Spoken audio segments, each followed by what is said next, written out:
Hey Busters, welcome back to another Digimon card game video. So, I got some pretty important news today. As you've probably already guessed from the title and thumbnail, we have our first officially restricted cards. Do note that at the recording of this video, February 12th, this restriction list doesn't officially kick in until March 1st, giving Japanese players another 2 weeks before we gotta change up our green decks. For players in North America, the 2 restricted cards aren't even in the game yet, so no change for you guys. Also, I'm not really sure if ban lists are even applicable for different regions, so as I think that's the case for Yu-Gi-Oh! So, without further ado, the 2 restricted cards are BT3 103 Himeta Chikara or Hidden Power, and BT2 047 Argumon level 5. Both are now restricted to 1 per deck starting March 1st. As I've already mentioned in a few of my other videos about how overpowered or cost efficient Hidden Power is, it's now officially restricted to 1 per deck. For those that don't run green or have been up against green, Hidden Power basically gives Absorb Evolution 5 for 0 cost.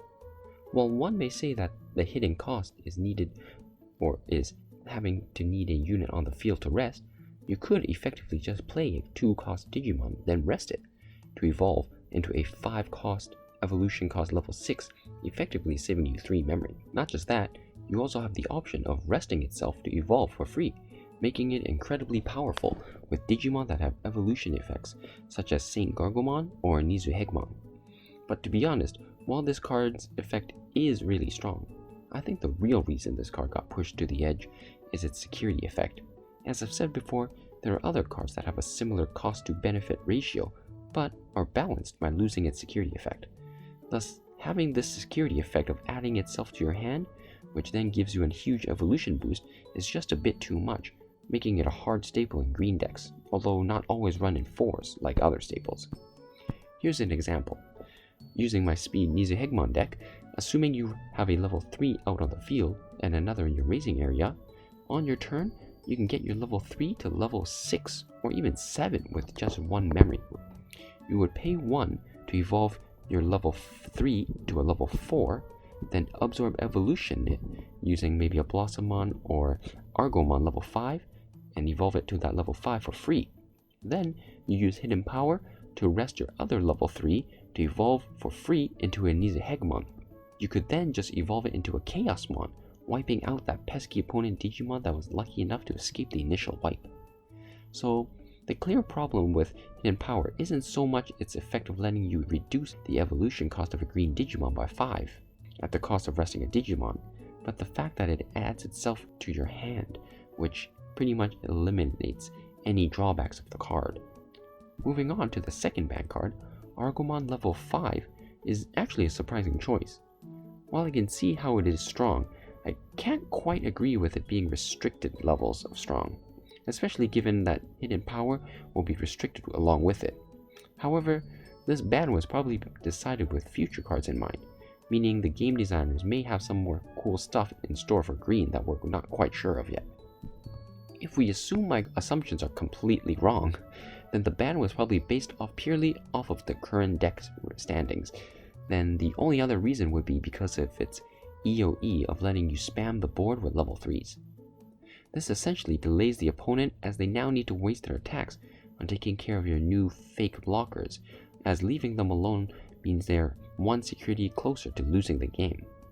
And by attacking it, they risk losing their Digimon as they're now in a rested state. However, from the numerous games I played with and against it, it has never been strong enough to the point of being frustrating. Another reason for the restriction could just be because Blossomon also have Absorb Evolution 3, meaning green can now effectively just skip level 5. What I mean is, by running a max 4 copies of both Blossomon and Argumon level 5, which pretty much uses up the entire level 5 slots for most green decks, and with needing to ban one or the other, I could see why they prefer to ban Argumon over Blossomon. So there we have it, the new Digimon card game's first 2 restricted cards. Luckily, it's not a straight ban, but just a restriction from 4 copies down to 1. However, the fact that they went from 4 all the way down to 1 instead of 2 or 3 is rather surprising. Personally, I feel replacing Argomon level 5 with, say, Saint Gargomon or Pinocchimon, and restricting those to just 2 or 3 copies, would balance green decks a lot more than, I guess, Argomon, if they really wanted to push green out of tier 1. If I had to guess as to why they decided to only ban these 2 cards, I'd say it's because of how strong green got since the introduction of set 2, which was further boosted with set 3 and the green starter deck. With set 4 having only been released a mere week before the tournament lockdown here in Japan, there hasn't been any real data on the true strength of each color, so they probably just saw that green was still at the top when the set 4 was released and decided to try to reduce their power a bit. Also, they probably wanted to help promote red and blue decks with the arrival of Omegamon support in set 5, as well as the upcoming red Dukemon and blue All-Force Vitramon structure decks. I bet Bandai blames sales on green for still topping tournaments while Ragna Lordmon couldn't make it to the top tier levels and took their frustrations out on the green with their ban hammer. As always, I appreciate you guys taking the time to watch this video to the end and hope you found it useful. I'd love to hear your opinions on this ban list or hopes for future bans, so let me know down in the comment section below. As always, this is Buster-kun here, off telling you about his sad, fad love.